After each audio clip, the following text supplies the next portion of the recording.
Para esta tarde del día de hoy tenemos un tema muy importante y relevante para conversar, que el seminario virtual del día de hoy lo hemos titulado La encrucijada de Nicaragua, discusión sobre la situación actual y perspectivas futuras. Hoy estamos particularmente contentos porque la verdad que tenemos un panel de lujo para esta conversación. Estamos muy agradecidos. Tenemos además la suerte, por ser Alianza Américas, de poder tener diferentes voces de nicaragüenses en Nicaragua y nicaragüenses migrantes que nos van a poder ayudar a entender mejor la situación que está ocurriendo en Nicaragua. Así que les agradecemos mucho a nuestros ponentes del día de hoy y a quienes se han unido para este seminario. La verdad es que las razones que nos animaron a hacer este evento es porque como Alianza Américas estamos muy preocupados por las violaciones de derechos humanos que están ocurriendo en Nicaragua y por la inestabilidad política, social y económica que está quejando a este país. Y como migrantes queremos informarnos de primera mano sobre la situación en Nicaragua y así poder tratar de definir y construir acciones y estrategias de incidencia que podamos desarrollar transnacionalmente.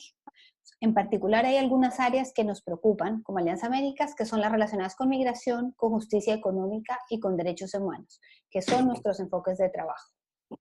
El objetivo de este seminario virtual que organizamos para el día de hoy es que con nuestros 3 panelistas podamos tener al final de esta discusión una visión más acabada sobre la situación actual y sobre las perspectivas futuras. Esperamos que el seminario nos permita contribuir a la concientización y el desarrollo de estas estrategias de incidencia. Este seminario es solo el inicio de una discusión y esperamos que estas voces expertas nos permitan construir esta visión. Como dije hace algunos momentos, estamos muy contentos con los panelistas que tenemos para el día de hoy y antes que nada quiero agradecerles a todos por estar esta tarde con nosotros. Como decía Larisa hace unos momentos antes de empezar, es un día particularmente noticioso en Estados Unidos por la audiencia de confirmación del juez Kavanaugh del día de hoy. Así que les agradecemos que hayan sacado tiempo de este día noticioso para participar en esta discusión con nosotros. Me gustaría empezar presentando a nuestros panelistas. Voy a empezar por Azalea Solís Román. Azalea Solís Román es una abogada feminista, defensora de derechos humanos con una amplia trayectoria nacional e internacional. Ella es dirigente del Movimiento Autónomo de Mujeres de Nicaragua e integra la Mesa de Diálogo Nacional con el Gobierno en representación de la Alianza Cívica por la Justicia y la Democracia. Azalea, muchas gracias por estar con nosotros esta tarde. También tenemos con nosotros Arturo Wallace. Arturo Wallace es periodista de BBC Mundo. Él fue corresponsal de BBC de Londres en Colombia del 2011 al 2015 y también se ha desempeñado como enviado especial en Venezuela, Panamá, Guatemala, Honduras, Nicaragua, Francia y Grecia. Todo un verdadero viajero. Arturo también fue profesor de periodismo y comunicación en la Universidad Centroamericana UCA y la Universidad Americana de Managua. Y es cofundador y director del ahora desaparecido semanario nicaragüense La Brújula. Y también es autor de Sangre en la Pantalla y otras tendencias del periodismo nicaragüense. Arturo, te agradecemos mucho que estés con nosotros esta tarde. Un gusto. Bueno, y para presentar a nuestro tercer panelista, le voy a dar la palabra a Larisa Dugan Cuadra, que es nuestra moderadora del día de hoy, pero me gustaría presentar primero a Larisa. Larisa es la directora ejecutiva del Central American Resource Center, Carecen de Northern California. Larisa lleva 12 años trabajando en Carecen y con anterioridad a estar en Carecen, ella trabajó para la ciudad de San Francisco, así que tiene una larga trayectoria y experiencia de trabajo para las comunidades. Bajo la dirección de Larisa, Carecen trabaja para avanzar y crear condiciones sostenibles para los programas sociales que esta entidad ofrece. Y su trabajo de incidencia se enfoca tanto en lo local como en lo nacional y a nivel transnacional, con miras a trascender la comunidad centroamericana y construir alianzas para avanzar en materia de justicia social. Larisa además es nicaragüense, así que es miembro de la Junta Directiva de Alianza Américas, así que estamos pudiendo realizar este seminario virtual del día de hoy, digamos, bajo la conducción y el liderazgo de Larisa. Larisa, muchas gracias por haber participado y haberte unido a este esfuerzo conmigo para este seminario el día de hoy. Gracias, Elena. Y solo una corrección rápida, llevo 6 años en Carecen, pero se siente como que fueran 12. Bueno, un placer, y tengo el placer de presentar a Paola Zúñiga, que ella ha sido más recientemente especialista en integración educacional para el Distrito Escolar de San Francisco. Tiene una trayectoria de trabajo social en el área de la Bahía y es una de las miembros de los autoconvocados en el área de la Bahía, como una de las líderes que ha estado apoyando, ¿verdad?, las acciones cívicas por parte de la comunidad nicaragüense acá en San Francisco, del área de la Bahía, y asegurándose de que el tema de Nicaragua se mantenga presente en los medios sociales y en el discurso local acerca del tema de migración y tema centroamericano. No tengo un bio, así que me disculpo por eso, Paola, no quiero ser corta, pero una mujer, un orgullo nicaragüense para nosotros acá en el área de la Bahía, y una gran líder que se ha involucrado desde el principio en el trabajo del derecho del migrante, específicamente en el contexto de educación y desarrollo familiar. Así es que gracias, Paola, por unirte a nosotros. Y personalmente, pues, muy contenta como miembro Carecen, como miembro de Alianza Américas, y yo como miembro de la Junta Directiva, ya que el tema transnacional es uno de los enfoques principales de nuestra alianza, que es una alianza formada por organizaciones y grupos liderados por migrantes a través de los Estados Unidos, todos con una mira hacia nuestros países de origen y el reconocimiento de que la migración es un derecho y que no debe ser una necesidad. Llevamos, por lo menos en los 6 años que tengo yo con Alianza y los 10 más que tiene de existir la institución, se ha trabajado el tema de migración en el corredor mesoamericano, y el tema de Nicaragua siempre ha sido un punto de discurso. Sin embargo, reconocemos que por lo menos a nivel de los Estados Unidos, el enfoque ha sido en lo que le han llamado Triángulo Norte: Honduras, El Salvador, Guatemala y México.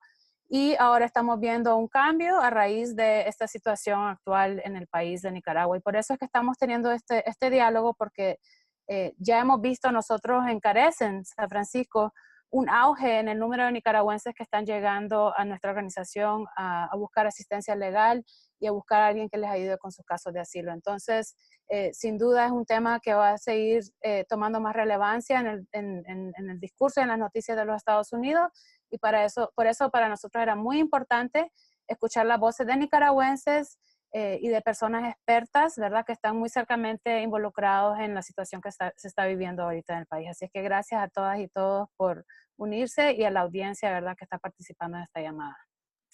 Antes de empezar, me gustaría explicar un poco cómo va a ser la dinámica. Lo que nosotros hemos tratado de organizar es una especie de conversatorio a partir de preguntas, algunas dirigidas a uno de nuestros panelistas y otras dirigidas a los tres.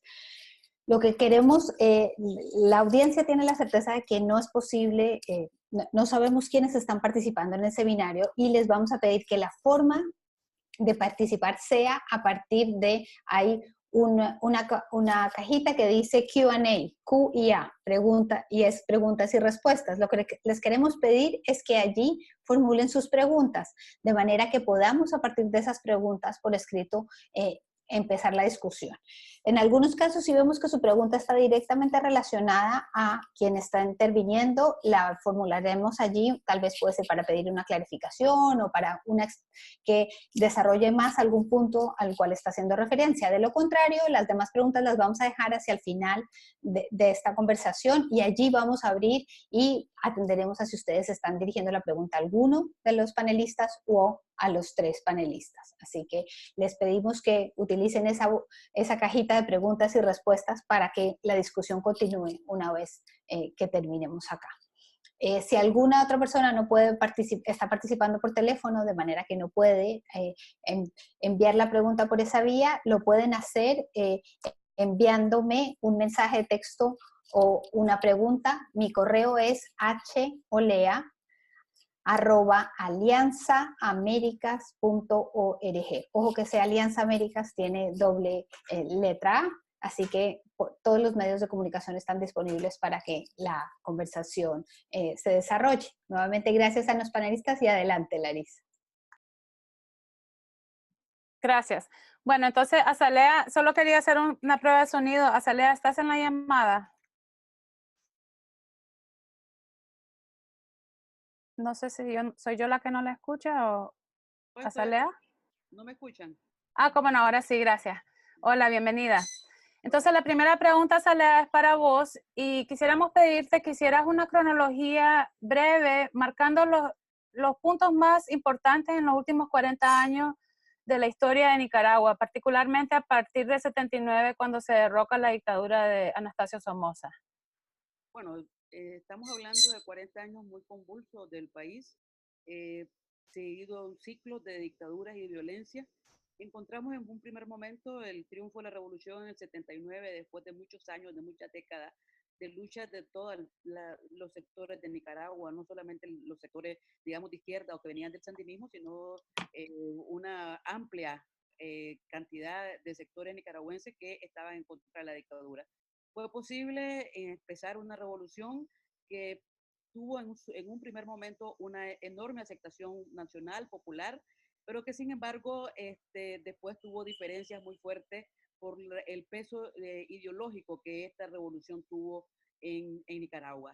De manera tal que al final de la década hubo en realidad para un 50% o más de nicaragüenses en realidad no existió una revolución, sino una dictadura, mientras que para otros nicaragüenses había una revolución. Perdón, Azalea, ¿te puedo pedir que le subas un poquito el volumen o te acerques más al micrófono? Gracias.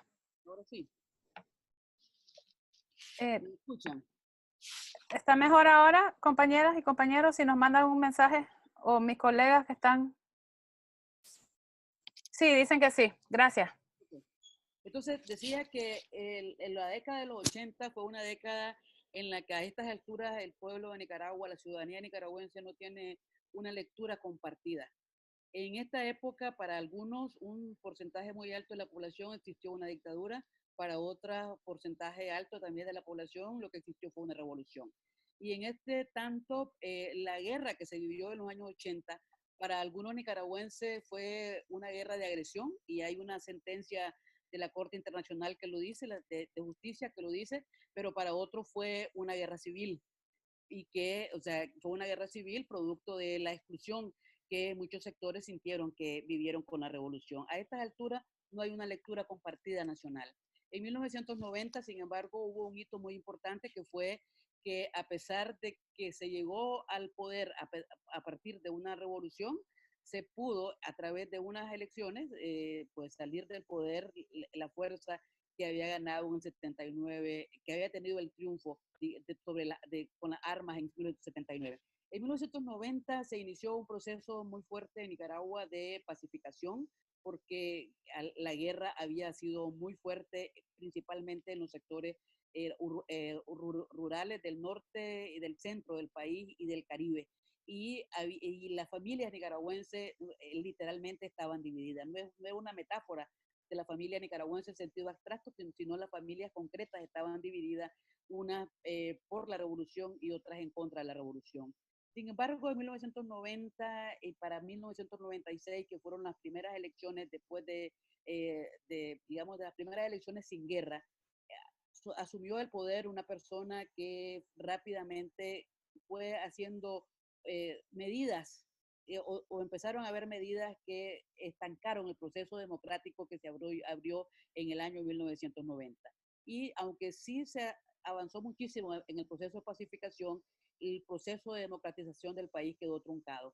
De manera tal que hasta el año 2000 prácticamente el país vivía en un estado de todavía no reconciliación, y es a partir del año 2000 que procesos que vienen principalmente de sociedad civil empiezan a haber procesos de encuentro de la ciudadanía nicaragüense y muy significado, muy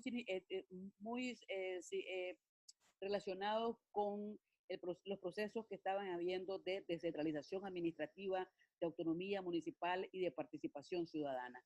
Fue un buen logro que en el año 2004 por primera vez las elecciones municipales que estaban ya separadas de las elecciones nacionales fueron dentro de un marco en el que se permitió un proceso amplio de participación y en la que estas elecciones municipales pudieron tener un buen peso la ciudadanía nicaragüense a nivel local. Sin embargo, este proceso que venía desarrollándose fue truncado a partir de una situación que ya se había generado en el año 98, que es el pacto entre los dos caudillos, el del Partido Liberal, Arnoldo Alemán, y el Partido Sandinista, Daniel Ortega, que llevaron a que el país se volviera a polarizar y volviera a existir un proceso truncado de la democratización, de su democratización, de manera tal que en las instituciones del Estado, en lugar de existir funcionarios neutrales e imparciales, existían bancadas en el Poder Judicial, bancadas en el Consejo Supremo Electoral, que hicieron un enorme daño a la ciudadanía. Y en el 2004 y 2005 establecieron unos procesos constitucionales, unas reformas constitucionales que dañaron muy sensiblemente la situación del país. De tal manera que para el año 2006, que cuando Ortega ganó de nuevo las elecciones, para un sector importante del feminismo al cual yo pertenezco, considerábamos que lo peor que le podía pasar en esas elecciones a Nicaragua es que ganara Daniel Ortega por fundamentalista, por neoliberal, por totalitario, y la situación que tenía de arreglos por debajo de la mesa, por encima de la mesa, con Arnoldo Alemán, que no estaban para nada interesados en la democratización de verdad del país. En estos últimos 12 años, a partir del triunfo de Ortega en el 2006, este proceso fue paulatinamente deteriorándose, de tal manera que Ortega, ya habiendo tenido un enorme control cuando era oposición de los poderes del Estado, ya siendo presidente, el control es total. El control total al punto de haberse creado su propia oposición, de haberse creado su propia Asamblea Nacional, que no funciona como una institución independiente, como una institución que elabora leyes independiente, sino que funciona como una oficina realmente del poder de la familia Ortega Murillo en este caso. En 2016, 2017 han habido elecciones nacionales primero, elecciones municipales, y en esas ha sido evidente la enorme abstención que ha habido de parte de la ciudadanía, producto de que no se cree, no hay confianza en el poder electoral después de un sinnúmero de de fraudes electorales que empezaron a ensayarlo muy tempranamente en el año 2004, con las elecciones municipales que en ese año ocurrieron, que se prolongaron también una nueva forma de hacer fraude en el 2006, que cuando no se entregó el 8% final del resultado electoral. A estas alturas desconocemos cuál es ese 8% que posiblemente hubiera significado poder ir a elecciones a segunda vuelta y que con toda seguridad Daniel Ortega no hubiera podido ganar. Y luego, pues los fraudes electorales enormes que han ocurrido en el año 2008, 2010, 2011 y en los últimos dos, 2016 y 2017. Es decir, nosotros estamos hoy en la puerta de una situación que pudiera significar un cambio importante para la historia del país, para la cultura política del país, y es poder romper por la vía del diálogo y por la vía de actividades pacíficas que se han realizado en estos últimos tiempos, estos ciclos de violencia, dictadura, exclusión, presos políticos y demás. Azalea, gracias. Quiero solo compartirles que hay 26 participantes en la llamada. Gracias a todas y todos de nuevo por estar acá. Y Azalea, gracias por describir, ¿verdad?, el proceso político que ha sucedido en Nicaragua, pero ¿podrías hablar rápidamente, tal vez 1 minuto, 2 minutos, acerca de otras políticas que el gobierno sandinista o de Daniel Ortega, ¿verdad?, ha instituido, ha querido avanzar en términos del derecho de la mujer, muchos logros que se dieron durante la revolución, ¿verdad?, que de alguna forma ahora se han visto muchas contradicciones en ese ámbito, el tema de la mujer, el tema de las comunidades LGTBQ, el tema del canal, el tema del medio ambiente. Si pudieras tocar en eso un poco rápidamente. Sí, nosotros decimos que hubo una ruptura del pacto con el movimiento de mujeres que se estableció en los años 80, que era ampliar los derechos. Y de hecho, nosotros también hacemos referencia al programa histórico del Frente Sandinista que hablaba de ampliar los derechos para las mujeres. Perdón, ¿podría subir el volumen un poquitito? Gracias. Está todo. Okay. Vale, sí, gracias. Ahora sí. Nosotros decimos que en los años 80 hubo una suerte de pacto, digamos, con establecer la ampliación de los derechos de las mujeres. Y las mujeres fueron muy importantes durante la revolución y por supuesto, después de la revolución ha sido el único movimiento que se ha mantenido permanentemente en el tiempo, a pesar de todos los obstáculos que han habido. Para nosotros el año 98 es un año clave. El año 98 es el año del pacto de Ortega y Alemán. Y en ese año, ¿por qué es clave? Porque en marzo del 98 fue la denuncia de Zoilamérica Narváez en contra de Daniel Ortega por abuso sexual. Y al final de ese año fue el Mitch, que desató una enorme corrupción de parte del gobierno de Alemán. Y ese marco de corrupción y de acusación de Ortega por violación sexual fue el inicio del pacto para darse entre ellos mutua impunidad. Y esa mutua impunidad, nosotros sabíamos que al triunfo en un eventual gobierno de Ortega iba a ser pasada la cuenta pues, para el feminismo, porque nosotras apoyamos muy fuertemente la denuncia a Zoilamérica como víctima frente a esa situación y nosotras también acusamos muy fuertemente los actos de corrupción del gobierno de Alemán y de distintos funcionarios de su gobierno. Entonces, para nosotros era decir, tener una cuenta pendiente de parte de Ortega y creemos nosotros que la cuenta pendiente fue haber penalizado el aborto de cualquier forma, que estaba desde 1837 durante los gobiernos conservadores se estableció el derecho a abortar para salvar la vida, así se llamaba en esa época. Posteriormente, en la época del gobierno de La Haya, se le llamó aborto terapéutico. Y estuvo invariablemente, nunca fue tocado por la dictadura de Somoza, y en el año 2006 Ortega, digamos, alguna gente le responsabiliza al gobierno de Bolaño, pero la verdad es que eso se aprobó en la Asamblea Nacional y fueron los votos del Frente Sandinista los que penalizaron completamente el aborto. Después, en el año 2007, algunos liberales, algunos diputados liberales, junto con diputados del MRS, quisieron establecer una excepción para salvar la vida en caso de situación de muerte, pues para establecer el aborto, y sin embargo el gobierno de Ortega no lo permitió. Y no solamente eso, sino que en esa época también empezó una persecución muy fuerte contra 9 mujeres feministas a las cuales se les acusó de apología del aborto, entre otras cosas. Y desde entonces empezó toda una cacería en relación a organismos de mujeres y a personas del feminismo en particular, a tal punto que hubo un momento en el año 2008 que nosotros sufrimos un allanamiento y una investigación por lavado de dinero, en la cual se nos acusaba de triangular fondos de la cooperación, fondos legítimos que habían sido obtenidos de parte de la cooperación europea, en 2 fondos, uno para derechos sexuales y reproductivos y otro para democracia y gobernabilidad.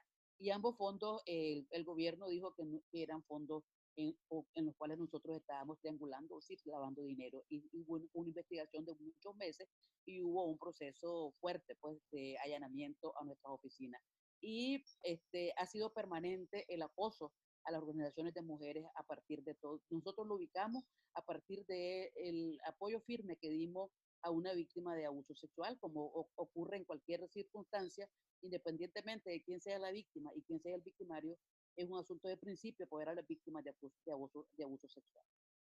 Gracias, Alea. Bueno, vamos entonces a pedirle a Arturo ahora si dentro de esta cronología que nos ha compartido Alea nos puede dar pues, más información acerca de la situación en los últimos 4 o 5 meses del país y si nos pudiera pues, ayudar a completar, ¿verdad?, algunos puntos detonantes que han llevado a esta situación actual por parte del descontento de la sociedad civil y de la represión que se está viendo en el país. Ok, bueno, por deformación profesional a lo mejor me gustaría empezar recordando que siempre hay diferentes versiones, diferentes narrativas que compiten, ¿no? Para explicar la historia siempre y ahora específicamente pues lo que ha pasado en Nicaragua en los últimos 4 o 5 meses, ¿no?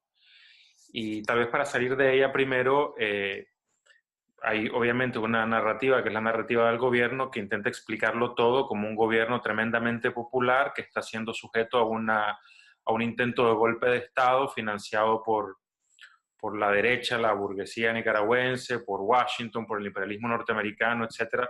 utilizando, digamos, para explicar lo que ocurre, ciertas claves, ¿no? Y ciertos lenguajes y lógica, bastante de la época de la Guerra Fría y bastante de parte de esa historia que Azalia resumía hace un rato, ¿no?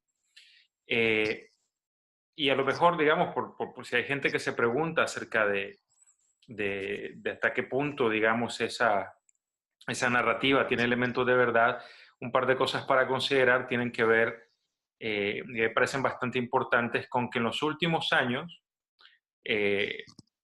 ¿verdad? ¿No? Todo esto se produce, digamos, con Daniel Ortega llegando a su año 11 de gobierno, ¿verdad? Habiendo sido reelecto recientemente, supuestamente con una abrumadora mayoría. Voy a hablar de eso en un ratito, pero también en un contexto en el que tiene una relación bastante buena y bastante privilegiada con el sector privado, que básicamente cogobernaba en lo que tenía que ver con materia de política económica. Había una alianza bastante funcional entre el gobierno y el sector privado, y en el cual el gobierno sandinista era, más allá de su retórica y del discurso digamos, tonos antiimperialistas o a nivel de retórica, pues bastante parecido, bastante similar al que se escuchaba en los 80, un aliado bastante funcional de Estados Unidos y bastante, con una relación, digamos, muy buena con Estados Unidos en las dos cosas que le importan más a Washington. Lo que tiene que ver con migración. Nicaragua precisamente no ha sido tradicionalmente un generador de migración hacia Estados Unidos de la misma magnitud que los países del Triángulo Norte. Los migrantes nicaragüenses van fundamentalmente a Costa Rica. Pero al mismo tiempo también se comportó como un tapón de la migración de otras partes, desde Sudamérica hacia Estados Unidos. Todo el mundo recordará el montón de cubanos, por ejemplo, que estuvieron varados en la frontera entre Costa Rica y Nicaragua porque el gobierno nicaragüense se negó a dejarlos pasar. Y obviamente también lo hacían con otros migrantes que intentaban llegar a Estados Unidos desde Sudamérica a través de Centroamérica.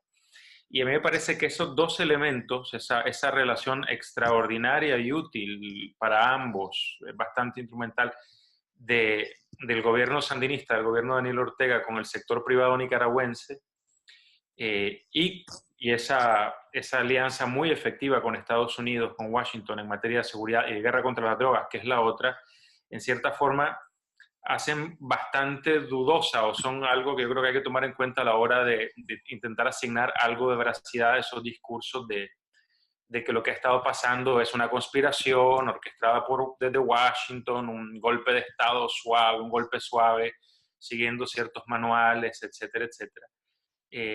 Porque la pregunta obligatoria es, ¿por qué ahora? ¿Por qué ahora? ¿Por qué en este contexto? ¿Por qué en este momento? ¿Con qué razón? ¿Con qué razón la burguesía nicaragüense de pronto le daría la espalda a ese modelo del que estuvieron beneficiando durante mucho tiempo? ¿Y con qué razón Estados Unidos, en un momento que tiene muchas otras cosas que le preocupan, otras prioridades, intentaría, impulsar una política que está desestabilizando a un país que era relativamente seguro y relativamente tranquilo, ¿no? Ahora, digamos, eso de esa relación instrumental y de esa estabilidad, digamos, o pseudoestabilidad o estabilidad ficticia, como me la definieron alguna gente una de las últimas veces que estuve en Nicaragua haciendo reportaje, es parte del contexto en el que se dan estas protestas, ¿no?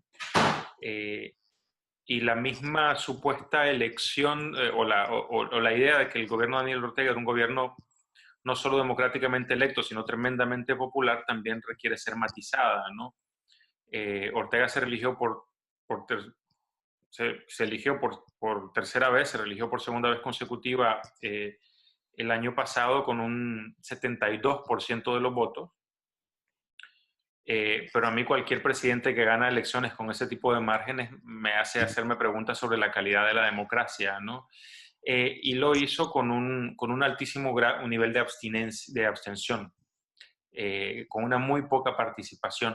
Queda un poco el contexto en el que se dan estas protestas, digamos que es con una sociedad, por lo menos la lectura, yo tengo bastante tiempo de no estar viviendo en Nicaragua, aunque regreso con cierta frecuencia y la cubro periodísticamente, una sociedad un poco, no solo a la que se le negaron algunas alternativas que a lo mejor lo hubieran podido motivar a participar más, porque se cerraron espacios a ciertos actores políticos, a ciertos partidos, a ciertos personajes, sino también bastante desencantada en cierta forma con la clase política nicaragüense en su conjunto. Y la impresión que me daba más o menos dispuesta a dejar que pasara el tiempo y a que Daniel Ortega terminara un poco su ciclo para intentar plantearse otro tipo de cosas, pero en la cual se habían venido acumulando algunos descontentos reales, ¿no? En el momento en que empiezan las protestas hay varias cosas que decir. Por un lado, Nicaragua ya tiene varios meses, casi un año, de que la cooperación venezolana, que sostenía en buena medida el modelo político del gobierno nicaragüense, en la medida que financiaba ciertos programas asistencialistas y también le permitía, digamos, le daba al partido de gobierno recursos para hacer su trabajo político, ya se había disminuido significativamente y comenzaba, digamos, a sentirse dentro de la economía nicaragüense un cierto impacto en ese sentido. Y ciertos descontentos, siento yo, por la forma precisamente de proceder, ¿no? Muchas denuncias de corrupción a las que nunca se le daba seguimiento, una especie de chantaje permanente de los funcionarios públicos para que se comportaran lealmente a un partido y a un gobierno, etcétera, etcétera. Y en el caso concreto, digamos, de las cosas que comienzan en Nicaragua el 18-19 de abril, el antecedente inmediato es el incendio de una reserva natural, la Reserva Indio Maíz, que movilizó a la población universitaria, a unos estudiantes universitarios que, digamos, en los últimos años habían encontrado en el tema medioambiental su espacio para ejercer, digamos, algún tipo de política, ¿no? No la partidaria, no la que se traduce en elecciones, sino algo, digamos, que sentían a lo mejor menos contaminados por estos actores. Y había un descontento precisamente por la falta de respuesta del gobierno y por la forma, digamos, en el que las ciertas tendencias y formas de comportarse del gobierno no permitían solucionar ese problema. Y luego se dio la famoso intento de reforma del seguro social en Nicaragua, del sistema de pensiones, básicamente, ¿no? Una reforma que no fue, por primera vez, no fue consensuada con el sector privado, necesaria para el gobierno, precisamente como resultado de la disminución significativa de los recursos que llegaban de Venezuela. Es un gobierno y un partido que se ven obligados a intentar encontrar otra fuente de recursos. Y que curiosamente, en el caso nicaragüense, históricamente no solo ha movilizado a los pensionados, sino también a los estudiantes universitarios. Ya habían habido algunos antecedentes de lo que en un momento se llamó Ocupa INSA hace algunos años, de protestas en las que jóvenes y estudiantes universitarios se habían puesto de lado de los pensionados para protestar y que habían sido reprimidas, y que el 18 de abril fueron reprimidas una vez más. Como había pasado muchas veces a lo largo de la historia reciente de Nicaragua, ¿no? Básicamente, yo creo que se hizo mucho más evidente a partir de 2009, las elecciones municipales de 2009, pero ya desde antes el gobierno nicaragüense funcionaba con esta lógica de que permitir, digamos, que la oposición política se manifestara en las calles, se tuviera presencia en las calles, era demasiado peligroso para ellos, y por lo tanto habían procedido a intentar intimidar e intentar evitar este tipo de protestas a partir de la agresión y la intimidación, ¿no? En términos generales, una de las formas de hacer política del gobierno nicaragüense en los últimos años había sido precisamente encarecer muchísimo el hacer oposición. Encarecerla para, digamos, los actores económicos, en el sentido que si alguien apoya o invertía recursos en un partido político en hacer oposición, podían ser castigados con impuestos, con inspectores del trabajo, etcétera, etcétera, pero también encarecerla en términos físicos, ¿no? De manera que el ejercicio de salir a la calle a tratar de protestar podía costarle a uno una golpiza y, en el mejor de los casos, en otros casos incluso heridas. Y lo que ocurrió el 19 de abril fue precisamente que ya produjo muertes, ¿no? Se produce entonces este intento de reforma, salen estudiantes y pensionados a protestar. Siguiendo su costumbre, el partido de gobierno intenta amedrentarlos con algo de violencia física y yo creo que un poco por ese enojo que ya venía acumulado por diferentes razones, porque estamos hablando de nuevos actores, de una nueva generación que a lo mejor no estaba tan cansada o no tenía la prudencia, digamos, de generaciones anteriores que a lo mejor recordaban mejor la guerra y todo lo demás y por lo tanto preferían jugar con más paciencia. La agresión del 18 de abril, que fue filmada y compartida abundantemente por redes sociales, en lugar de calmar a la gente, lo que hizo fue sacar más gente a la calle. La reacción, digamos, del partido de gobierno fue subir la parada en materia de violencia también. Eso se tradujo con los primeros muertos. Yo recuerdo haber oído muchas veces a simpatizantes del Frente Sandinista, operadores políticos del Frente Sandinista en este tipo de situaciones diciendo cosas como ponerles un muerto y vas a ver cómo se calman. Y parece que esa consigna pues como se interiorizó, me imagino los años de impunidad, el hecho de que uno recurre a la violencia como una forma de control político, eventualmente tiene que ir subiendo la dosis, ¿no? Como con los antibióticos para que funcione. Bueno, hubieron esos muertos, esta vez no amedrentaron a nadie, más gente salió a la calle y el tercer día de protesta fue uno de los días más mortíferos de los que hay registros. Según los datos de la CIDH, el 20 de abril murieron aproximadamente 19 personas y el 21 personas, 40 personas en un par de días. Y entonces lo que había empezado a ser una protesta sobre el tema de seguro social, que luego se volvió en una protesta por las agresiones, digamos, por el derecho a protestar, se terminó volviendo una protesta mucho más radical en el sentido de pensar de mucha gente que sentía de que ese comportamiento de la fuerza pública, ese comportamiento, digamos, del Estado, básicamente le quitaba a Daniel Ortega la autoridad moral para gobernar.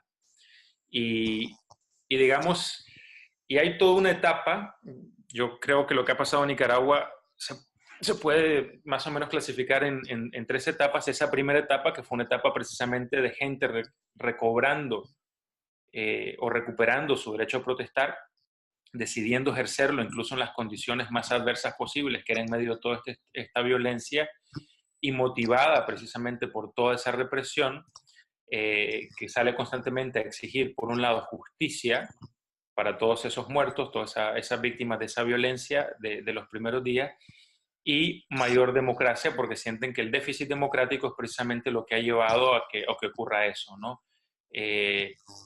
Fuerzas de seguridad que actúan con impunidad, grupos de simpatizantes armados del gobierno, los que llaman grupos de choques, que ahora ya se les dice paramilitares, etcétera, que recurrían a violencia y también lo hacían con impunidad, y básicamente que deciden que Ortega pues obviamente tiene que salir, que ha perdido autoridad moral y que la única forma, digamos, de lograr esa democratización es sacando al presidente, ¿no?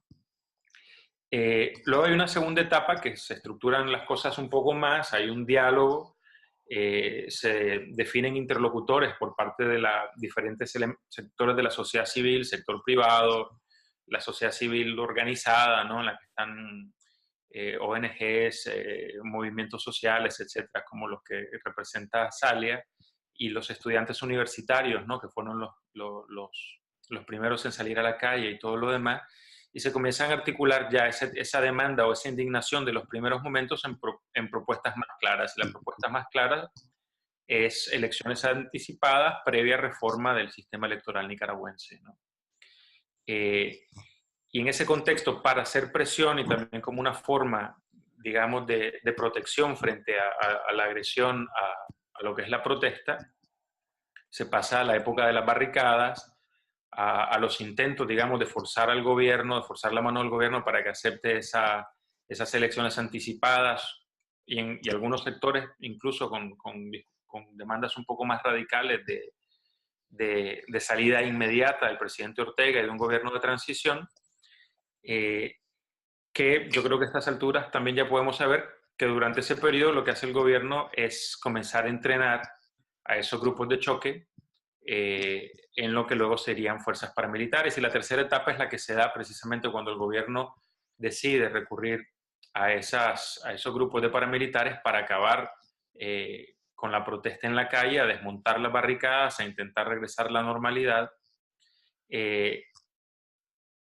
es la tercera etapa, que es la que estamos viviendo ahora, en la que se procede fundamentalmente a un intento de judicialización y de persecución política de lo que perciben como una especie de liderazgo, ¿no? Arturo, oye, tenemos una pregunta. Entonces queremos también involucrar, gracias por describir esas tres etapas y creo que vamos a poder hablar un poquito más de esta última etapa en la que estamos viviendo ahorita. Pero, Elena, ¿puedes por favor compartir la pregunta? Sí, justamente Arturo, sobre lo que estabas hablando, me preguntan si tú crees que existía esa relativa seguridad antes, o si justamente lo que estamos viendo es que Nicaragua se supo vender como un país aparentemente seguro, pero que existían por detrás esas condiciones de alta inseguridad que estaban ya funcionando de la mano con el COT. No, a ver, yo creo que Nicaragua es cierta. A ver, Nicaragua no era el oasis de paz del discurso oficial, pero si se compara con los niveles de violencia y las expresiones de la violencia que se viven en el Triángulo del Norte de Centroamérica, digamos, era una realidad diferente. Yo creo que ahora lo que estamos viendo que esa diferencia, ¿verdad? Hay obviamente razones históricas, digamos, la formación de las pandillas en El Salvador, Honduras, y luego su llegada hacia Guatemala y todo lo demás, responden a ciertas dinámicas migratorias y deportaciones y intercambios, digamos, que no se dieron en el caso nicaragüense ni en la misma magnitud ni de la misma forma. Yo creo que el modelo de trabajo de la policía nicaragüense también radicalmente diferente, y eso contribuyó a que no se dieran ese tipo de violencia. Yo creo que también, pero también se está evidenciando de que había también una especie como de control político, digamos, de esos actores. Estamos hablando de un aparato del Estado, de un partido de gobierno que yo creo que hizo un trabajo importante para tratar de capturar digamos, a sectores vulnerables, a jóvenes en riesgo y explotarlos políticamente, digamos, y de esa forma darles una alternativa que les evitaba, digamos, tener que buscarse la vida de otra manera. Y por lo tanto, digamos, las razones de esa aparente paz de Nicaragua o esa aparente tranquilidad eran más complejas de lo que el discurso oficial también dejaba ver. Pero yo creo que sí hay una diferencia cualitativa grande.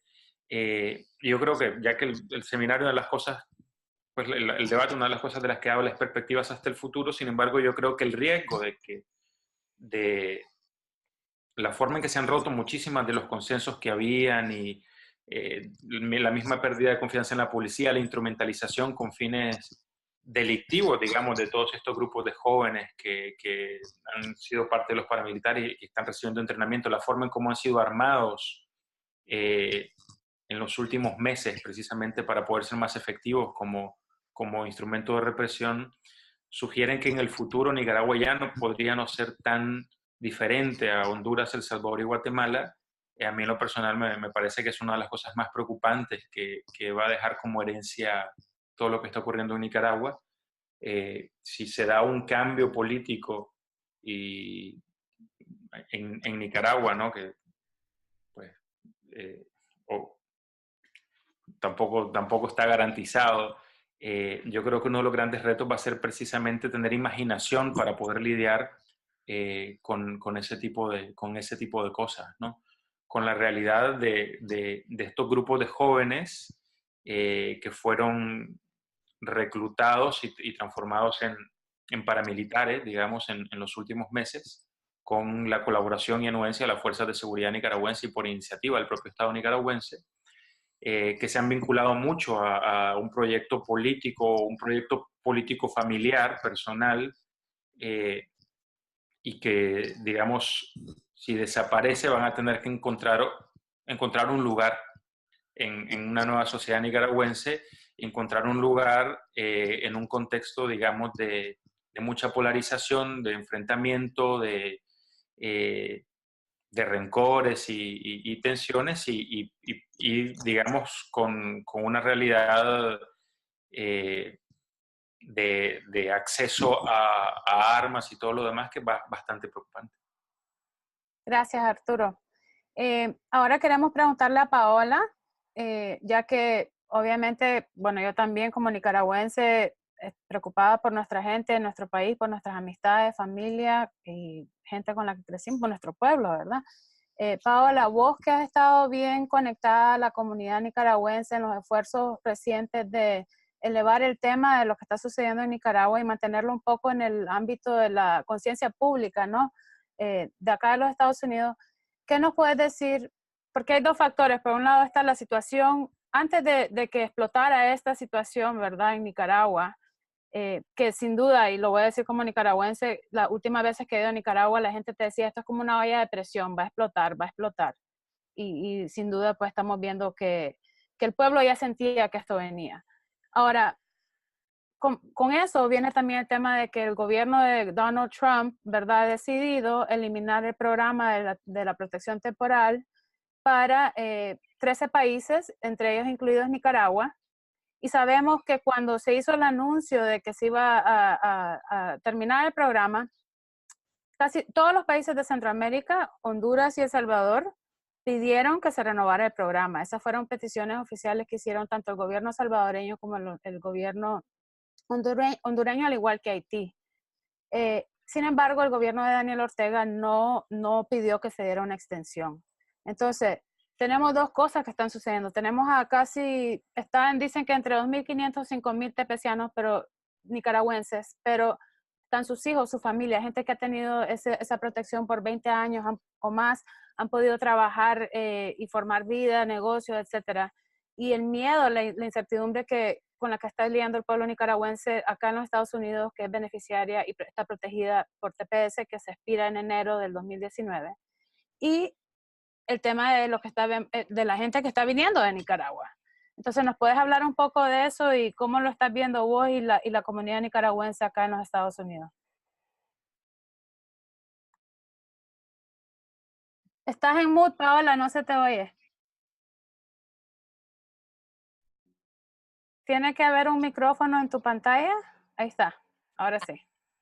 Sí, es un trabajo bien emergente, en realidad, nuevo para nosotros, para los autoconvocados, porque nos formamos a raíz de expresión de solidaridad, de acción, a raíz de que en muchos de los movimientos de solidaridad con Nicaragua, de nicaragüenses, viviendo aquí en el área de la Bahía, ¿verdad? Hay mucha variedad política, de orientación política de los nicas. Hay nicas que también que se expresan fuertemente que quieren una intervención norteamericana ya, o sea, ya, y están pidiendo. Y habemos los nicas que no nos sentimos con eso porque sabemos muy bien la historia de intervención de Estados Unidos en Nicaragua y en la región.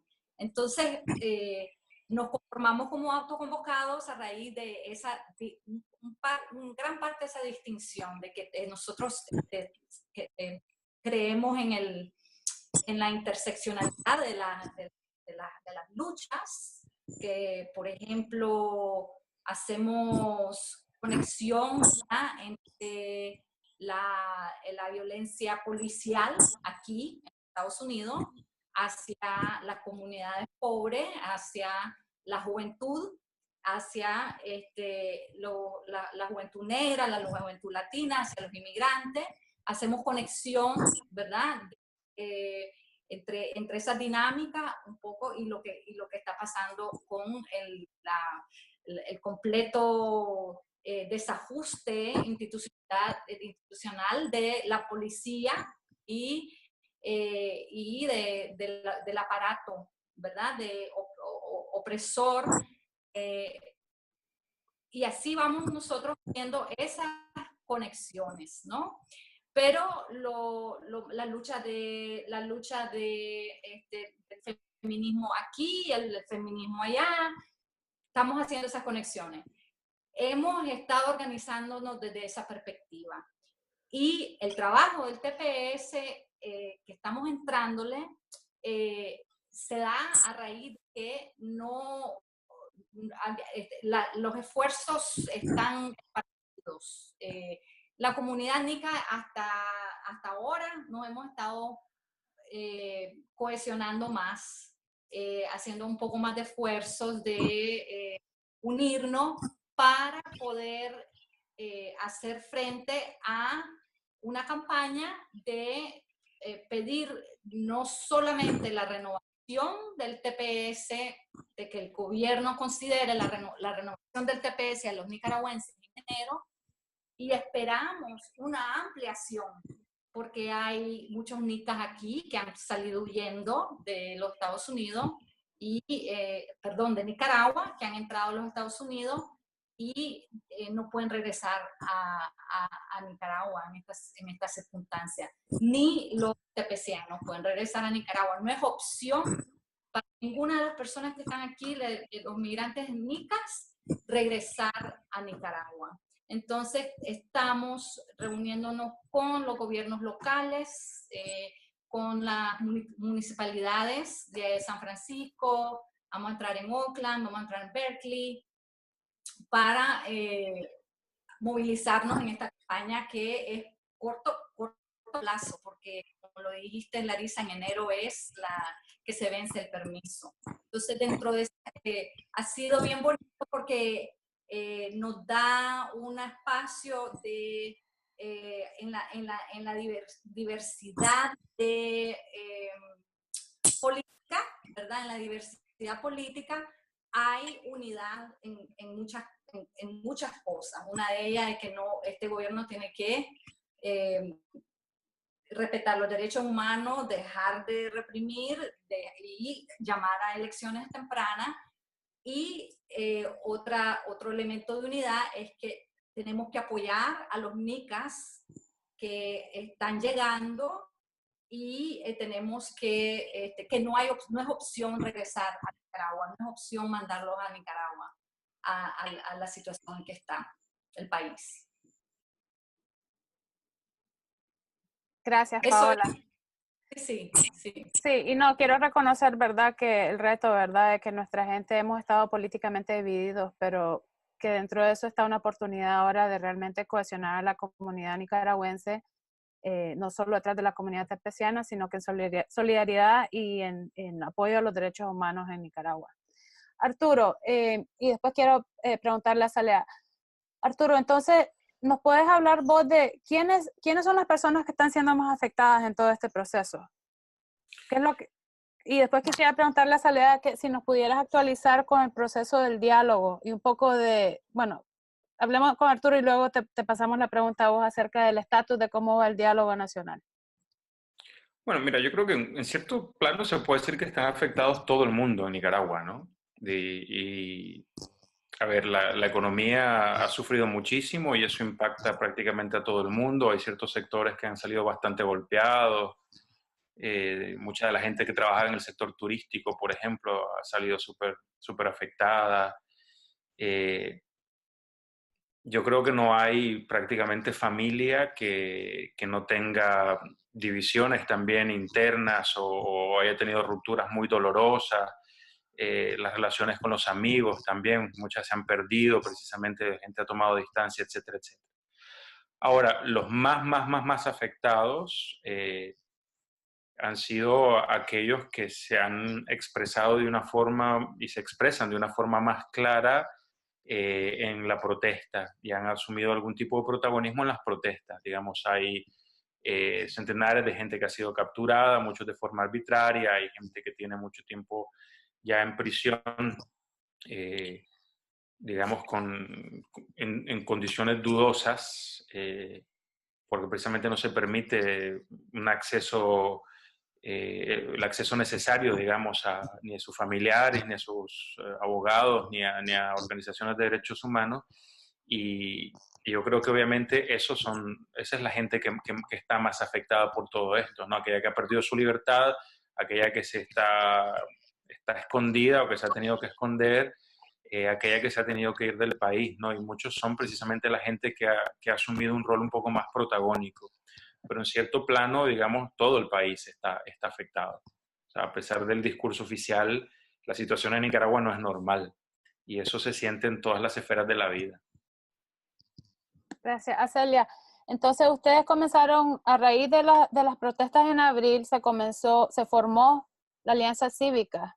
¿Nos podrías hablar un poco acerca Arturo describió antes muchos de los sectores que están representados en la Alianza, pero si nos pudieras decir, ¿verdad?, cómo se dio, qué es lo que se logró y a dónde está ese proceso de diálogo nacional entre gobierno y sociedad civil.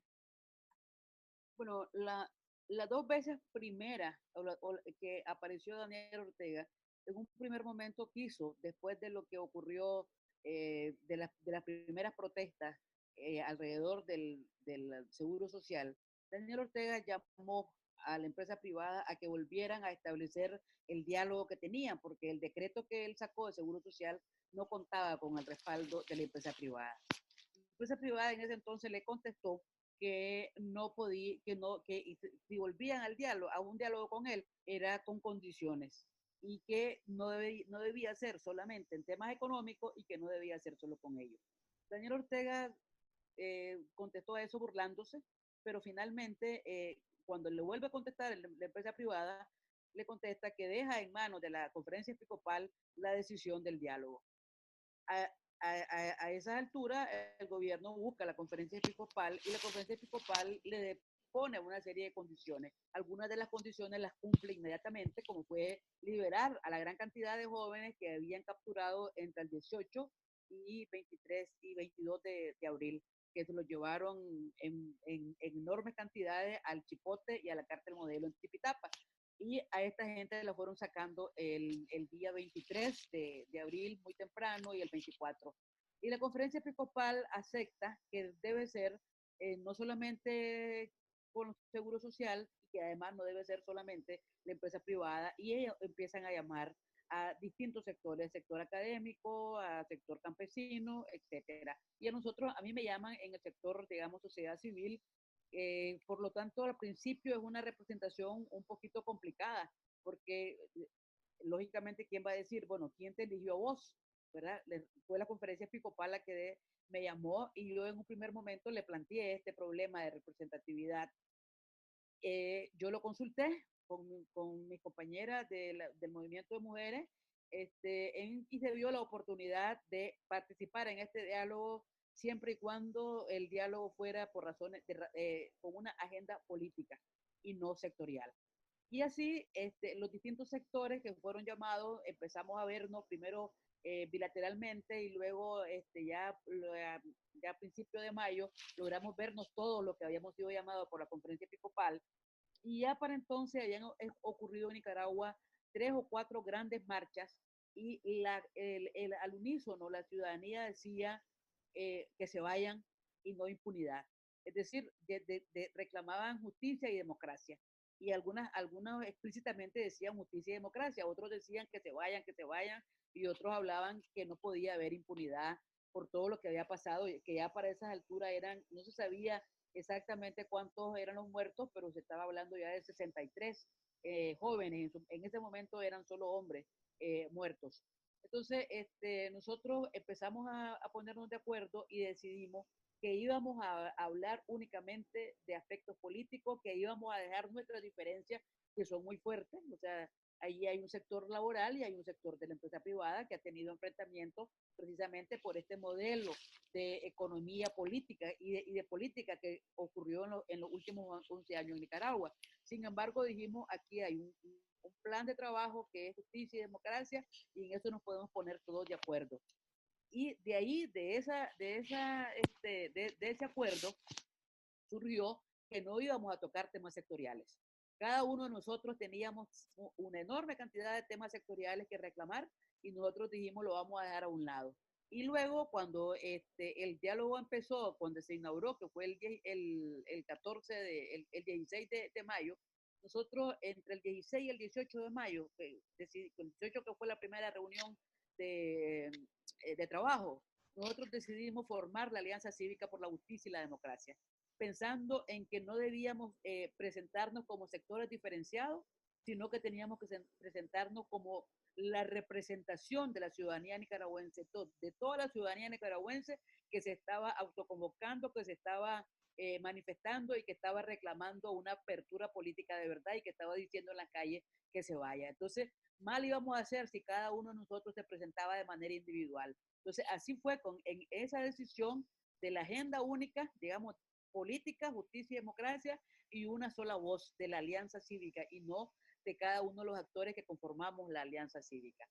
Para nosotros creo que eso fue una enorme, una decisión importante, porque creo, nosotros haciendo algunos análisis pensamos que Ortega decidió, aceptó todos los nombres que la conferencia episcopal propuso, pensando que cada uno de nosotros iba a llevar su propia lista.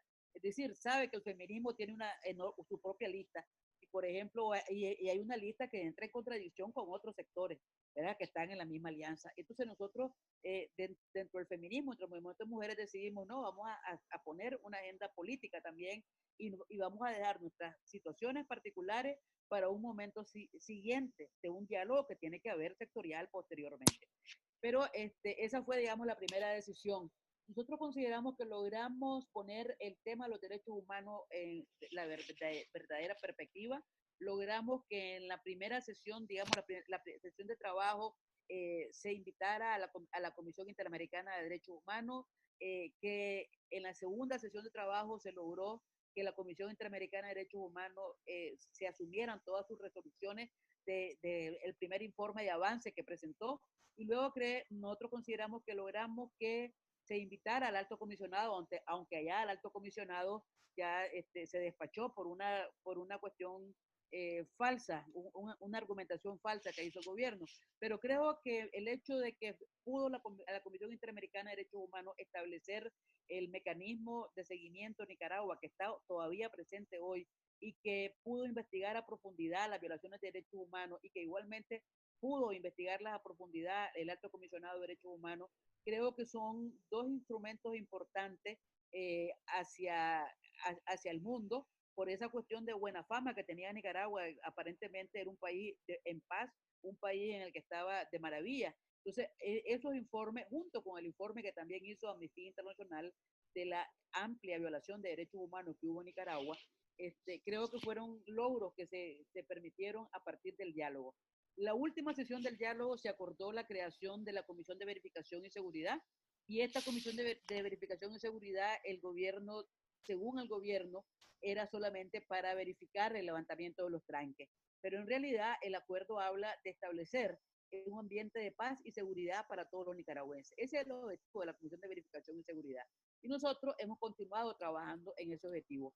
De manera que nosotros hemos creado un comité humanitario pro presos políticos, un comité legal pro presos políticos. Estamos también en un comité por la memoria, ya trabajando en eso, con vista de que se puede establecer ya las bases para una justicia transicional en Nicaragua.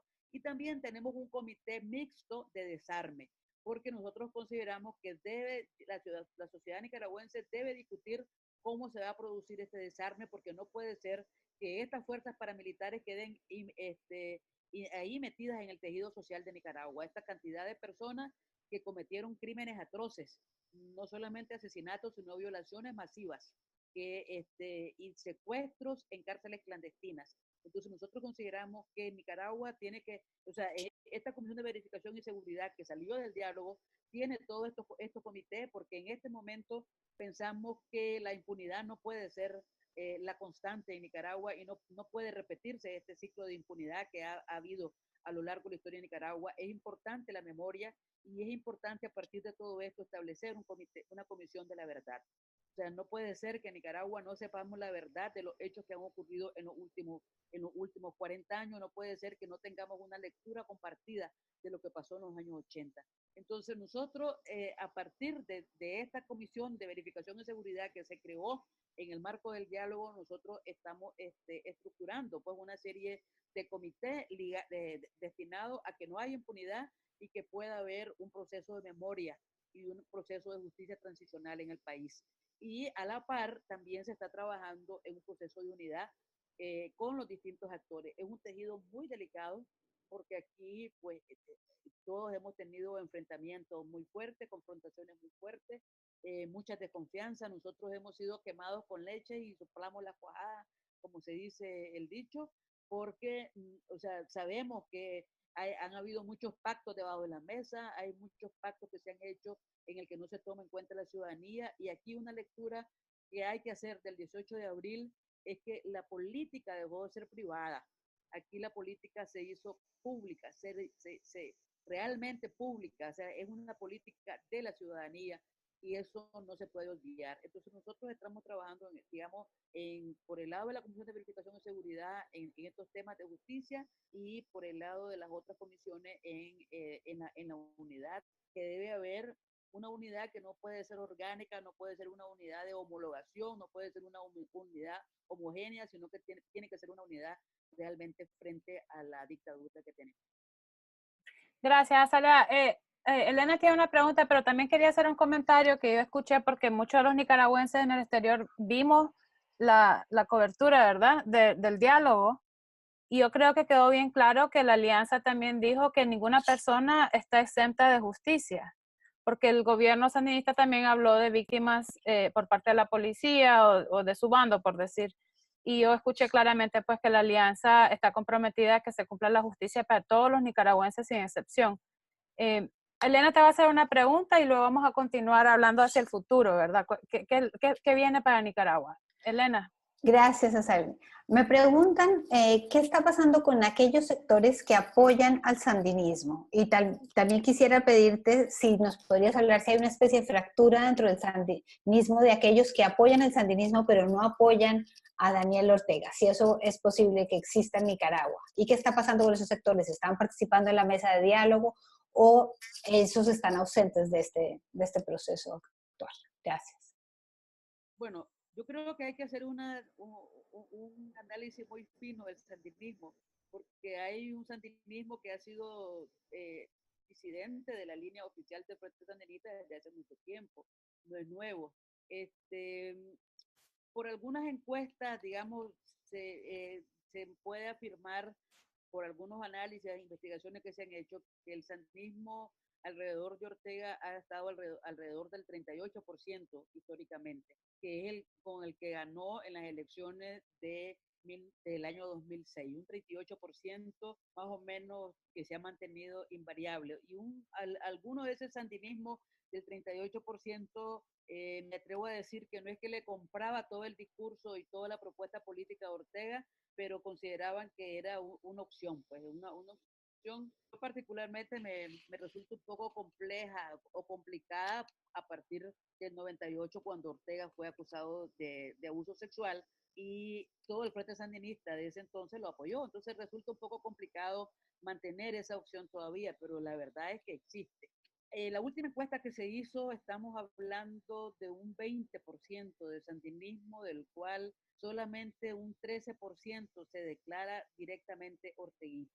Es decir, que compra el discurso completo de Ortega y acepta la propuesta de Ortega, de su familia, de su dinastía, de que esta política es la política para salvar a Nicaragua de la derecha, para salvarla del imperialismo y todo ese discurso de Guerra Fría de los años 60, de los años 70, que todavía se mantiene. Nosotros, en la primera entrevista que a mí me hicieron cuando me escogieron para ser parte del diálogo, yo dije que en Nicaragua todos tenemos opciones, todos tenemos cabida. No podemos instaurar un nuevo ciclo en Nicaragua excluyendo, pero eso no quiere, o sea, no se puede excluir políticamente a nadie, pero tampoco no puede haber impunidad para quienes han cometido delitos. Nosotros hemos estado utilizando ese lema que dice verdad, justicia, resarcimiento y garantía de no repetición, que es un lema de la justicia transicional. Nosotros creemos que Nicaragua tiene derecho a saber la verdad. Nosotros creemos que todo Nicaragua tiene derecho a la justicia, que debe investigarse todos los hechos cometidos desde el 8 de abril para acá, y que debe haber justicia para todas las víctimas. No puede haber impunidad y no pueden haber ciudadanos de primera categoría y ciudadanos de cuarta categoría. Eso creo que es una cuestión vital. Por lo tanto, tampoco no se puede excluir a nadie por su pensamiento político distinto. Yo creo que hay que diferenciar el sandinismo de los criminales, que creo que son dos cosas distintas. Aquí han habido criminales, han habido militares criminales que han violado, que han secuestrado, y yo creo que independientemente de cuál sea su opción política, ninguna de esas personas pueden quedar en la impunidad. Gracias.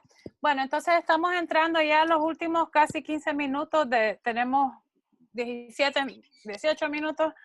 Nos queda, ¿verdad?, para esta conversación que obviamente es importante y gracias de nuevo por sus intervenciones. Ahora, tenemos una pregunta para los tres y les quisiéramos pedir si pudieran limitar su respuesta a unos 3 minutos cada uno. Comenzamos con Azalea, luego Paola y cerramos con Arturo. Y la pregunta es, si Daniel Ortega y Rosario Murillo salen del poder, ¿quién va a tomar el liderazgo? ¿Qué se puede lograr? ¿Y cuáles son las alternativas en términos del manejo económico, político, social para una nueva Nicaragua? Bueno, para 3 minutos es bastante... Está difícil, ¿verdad? Sí. No, pero mira, te decía que nosotros en este momento estamos trabajando en un proceso de unidad con distintos sectores, con sectores liberales, con sectores autoconvocados, con sectores del sandinismo disidente de hace mucho tiempo, con sectores social cristianos, con personas que no se identifican con ningún partido político, y se está tejiendo algo muy complejo porque aquí hemos tenido muchísimos enfrentamientos, han habido mucha desconfianza. El país se polarizó conscientemente por el gobierno actual, o sea, un país que venía de una guerra civil, de una guerra de agresión. Yo creo que las dos cosas ocurrieron en los años 80 y fue muy complejo. Todos los años del año 90 en adelante fue muy compleja la vida en Nicaragua, y apenas estábamos reencontrando, reconciliándonos y viendo que teníamos todos que echar para adelante un país. Y cuando vino esta situación con Ortega, y sobre todo estos últimos 5 meses que han sido terribles, pues horrorosos. Entonces la situación es muy complicada. Hay alguna gente que tiene mucha desconfianza de otros, ¿verdad? Lo que sí creo que ha significado mucho es que en las protestas, en las marchas, hemos estado todos ahí sin vernos de dónde venimos, simplemente qué es lo que estamos haciendo, y todos estamos ahí en protesta, estamos manifestándonos, dejando de lado, ¿verdad?, nuestras propias desconfianzas. Entonces, creo que en este momento es un punto muy, muy importante de poder construir esto, de poder construir toda esta situación, cómo vamos a lograr que se anulen todos los juicios y que no venga una amnistía a querer borrar los crímenes, es decir, o a utilizar a los presos políticos como rehenes, y para que se le dé amnistía a los paramilitares, por ejemplo. ¿Cómo hacemos eso? En ese proceso muy delicado estamos. ¿Qué proceso de desarme queremos? O sea, de manera tal que no nos quieran vender que estos paramilitares son una fuerza a la cual hay que volver a ver, porque Daniel Ortega ha dicho distintas cosas de estos paramilitares. Entonces, hay unas cuestiones muy delicadas en este momento que de construir. Sí pensamos que tienen que haber cambios profundos, no solamente de las cúpulas del Consejo Supremo Electoral o de la Corte Suprema de Justicia, sino de los procedimientos que hay en los procesos electorales, porque el sistema electoral de Nicaragua está construido no para que el pueblo decida, sino para que se cometan fraudes, para hurtar la voluntad del pueblo. Entonces, en este momento es muy complejo la situación. Creo que sí hay suficientes ciudadanos nicaragüenses comprometidos y capaces de sacar adelante este país, y en esa fuerza, en la construcción de esa fuerza estamos en este momento. Ni Daniel Ortega ni Rosario Murillo son indispensables, al contrario, hay que salir de ellos porque ellos son fuente de caos y fuente de represión y fuente de violación de derechos. Ellos se han vendido en todo este tiempo como que sin ellos el país se va al caos. No, ellos nos llevaron al caos. Entonces yo creo que tenemos que tener confianza en que hay nicaragüenses suficientemente capaces y comprometidos para sacar al país adelante. Gracias, Alea. Paola. Sí, y además añadiría lo que dice Azalea, es de que hay un diálogo, una conversación, por lo menos en los medios sociales, ¿no? Donde se critica el protagonismo. Estamos sobre el liderazgo de las figuras dentro de la alianza o dentro de líderes que, bueno, están obviamente han protagonizado más, han dado más por estar aquí en los Estados Unidos, por tener acceso a hay una tensión y hay una conversación, creo yo, muy saludable dentro en los nicaragüenses, donde los partidos políticos tradicionales no han tenido, pues no tienen juego en esta cancha, dentro de la misma forma que lo habíamos vivido antes.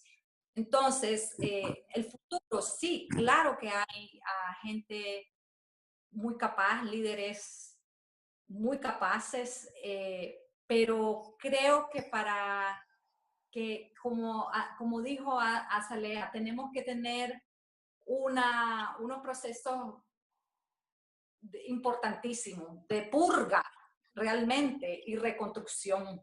El deseo de la gente de tener instituciones, primero y antes que todo, instituciones donde puedes confiar, donde puedes pagar tus impuestos, donde la policía te va a proteger, donde vas a ir a un juzgado y sabes que vas a ser tratado imparcialmente.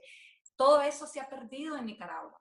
Entonces tenemos eso, hay una sed de institucionalidad, de imparcialidad, de rescate de Nicaragua como nación, y está en la boca y en las manos de tanta gente que yo estoy muy inspirada, y yo tengo mucha esperanza en el futuro de Nicaragua, precisamente por lo que estamos pasando ahorita, los nicaragüenses.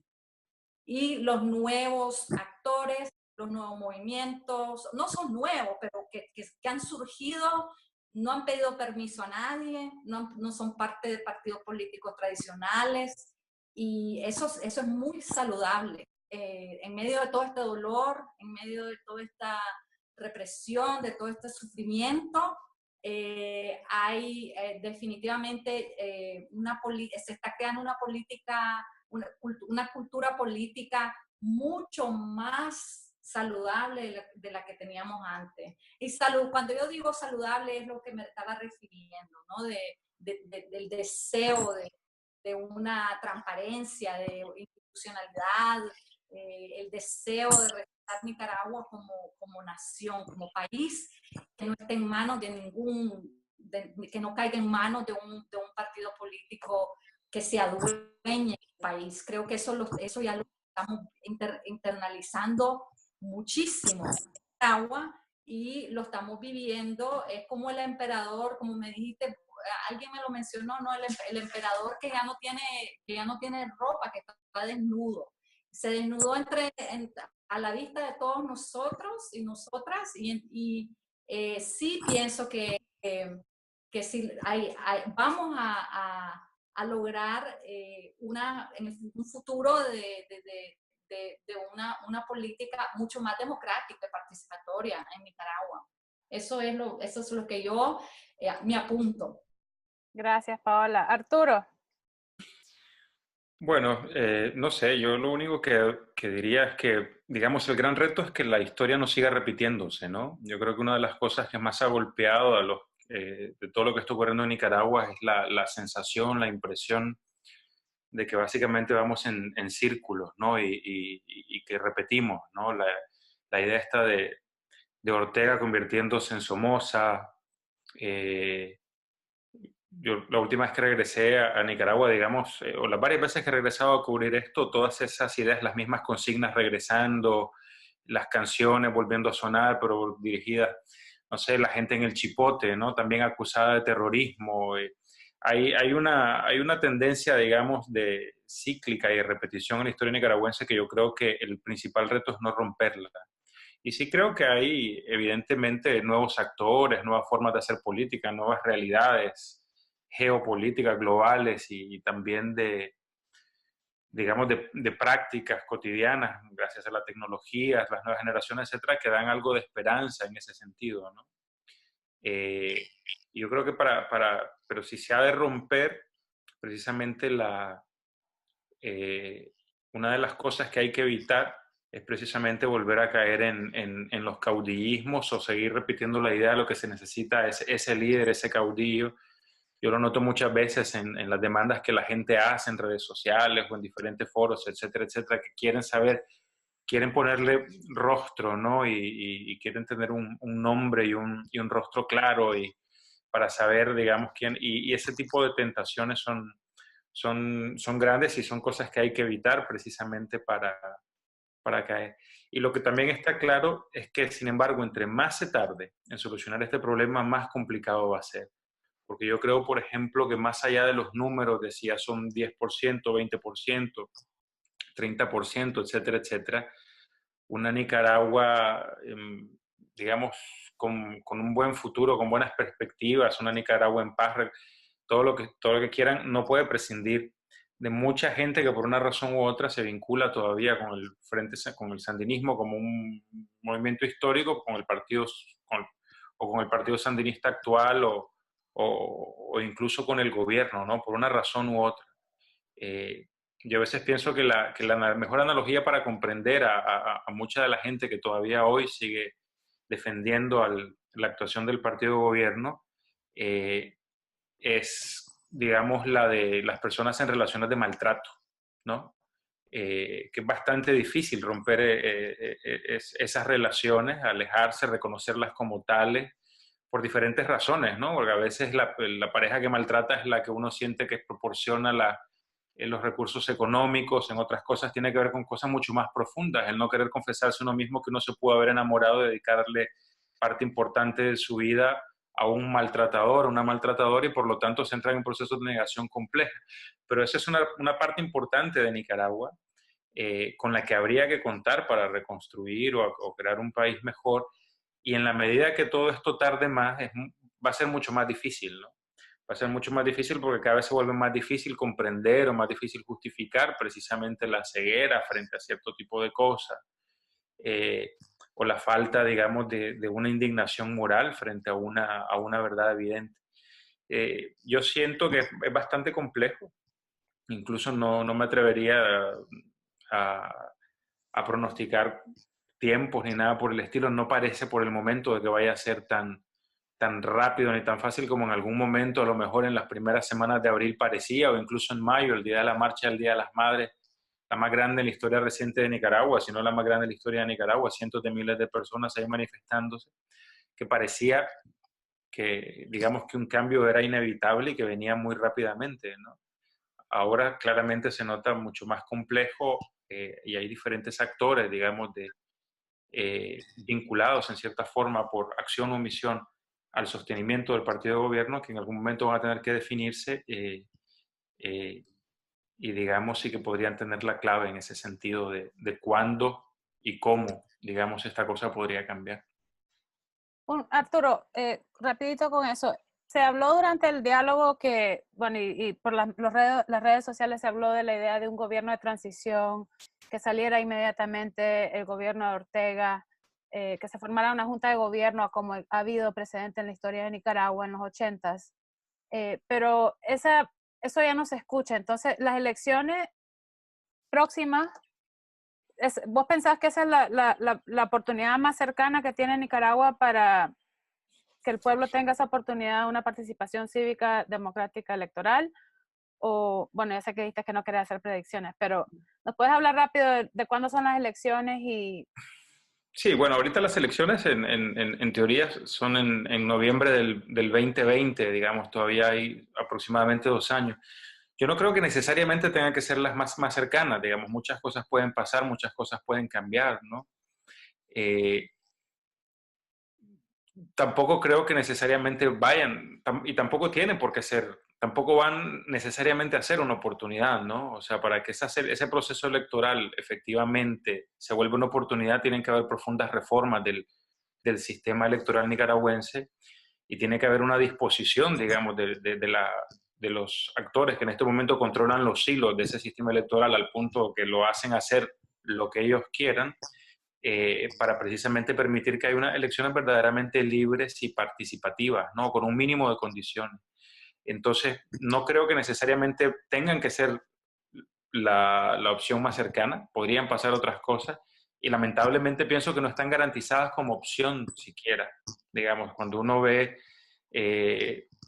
lo que ha estado dispuesto a hacer la familia de gobierno para quedarse ahí, a los extremos a los que han llegado, yo creo que uno no puede dejar de preguntarse si van a estar dispuestos a facilitar, digamos, un cambio democrático, que simplemente, digamos, haría que llegue dentro de 2 años lo que se rehúsan a que pase hoy, no necesariamente está garantizado tampoco, lamentablemente. Gracias. Bueno, pues entonces hemos llegado a los últimos 2 minutos, ¿verdad?, de esta conversación.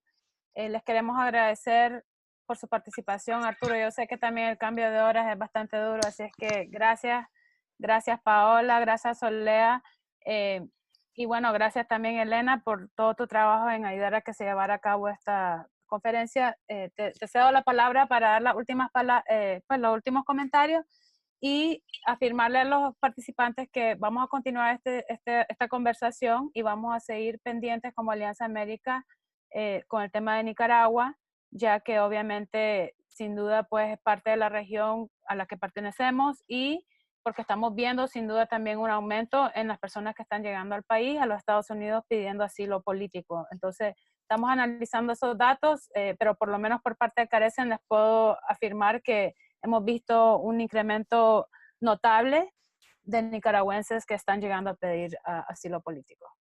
Elena. Gracias. Bueno, la verdad que por el tiempo lo que voy a hacer es enunciar cuáles eran los temas de esas preguntas y anunciarles que vamos a hacer un seminario virtual en inglés porque había personas que no hablan español que estaban interesados en tener esta información sobre Nicaragua. Así que tendremos una versión 2 en español. Tal vez Arturo me puede confirmar en 30 segundos. Las preguntas tienen que ver con la preocupación que está pasando con los nicaragüenses que están siendo deportados actualmente. Si hay algún tipo de maltrato particular hacia ellos, cómo están siendo recibidos. Esto se relaciona con 2 elementos más que a los cuales hacen preguntas. De una parte, tienen la sensación que hay una especie de complicidad entre los consulados nicaragüenses y las autoridades migratorias mexicanas, en que estarían denunciando dónde están los nicaragüenses para que ellos sean deportados antes de que tengan la posibilidad de solicitar asilo. Y otra pregunta, ante la llegada ya de los primeros nicaragüenses a a Colombia, me preguntan si existe la posibilidad de que, además de esa diáspora masiva que ya se observa en Costa Rica, empezamos a observar otra ruta migratoria hacia Sudamérica. ¿Qué sabes al respecto en 30 segundos, Arturo? Perdón. Bueno, a ver, yo creo que, digamos, sí, los nicaragüenses están llegando muy lejos, ¿no? Hay gente que también está incluso pidiendo asilo político en Europa y obviamente algunos llegarán hasta los últimos rincones de Sudamérica. Pero yo veía una de las preguntas que comparaban si se podía comparar con Venezuela. Yo creo que no, por cuestiones de tamaño de la población. Yo creo que Costa Rica va a seguir siendo el destino natural. Si va a haber migración masiva, va a ser hacia Costa Rica, fundamentalmente. Porque hay una tradición, porque hay redes de apoyo social, etcétera, etcétera. Obviamente otros países centroamericanos y aquí. Sobre el tema del tratamiento de la gente que está siendo deportada, no tengo información. No tengo información al respecto. Yo me imaginaría que si hubiera un maltrato sistemático diferente, digamos, o un maltrato diferente al que tiene toda la gente que no está claramente vinculada al partido de gobierno, no ha mostrado su lealtad, yo creo que lo sabríamos, ¿no? Yo creo que digamos, el problema de mucha gente que en Nicaragua es que básicamente si no ha mostrado lealtad o no muestra una lealtad o disposición a no cuestionar al comportamiento del gobierno, es penalizada de diferentes formas, tanto los que regresan como los que se quedan. Pero no tengo mayor información acerca de las dinámicas exactamente de que tienen que ver con gente que está siendo deportada o migrantes que están regresando por diferentes razones. Bueno, muchísimas gracias. Con esto, y estando pasados de la hora 2 minutos, vamos a dar por terminado este seminario virtual. Les agradecemos a los 3 panelistas por haber estado el día de hoy con nosotros, por habernos dado su respuesta, haber compartido su visión con nosotros. Queremos agradecerle a Larisa Dugan por haber participado como moderadora de este seminario y a Amy Shannon, que nos ayudó con la coordinación técnica para poder utilizar este webinar a través de Zoom. Muchísimas gracias a todos ustedes. Habrá un seminario virtual en inglés sobre Nicaragua y allí vamos a enfocarnos en estos aspectos de la diáspora nicaragüense que sin duda son importantes y relevantes para todos nosotros. Muchas gracias y que tengan muy buenas noches todos. Gracias.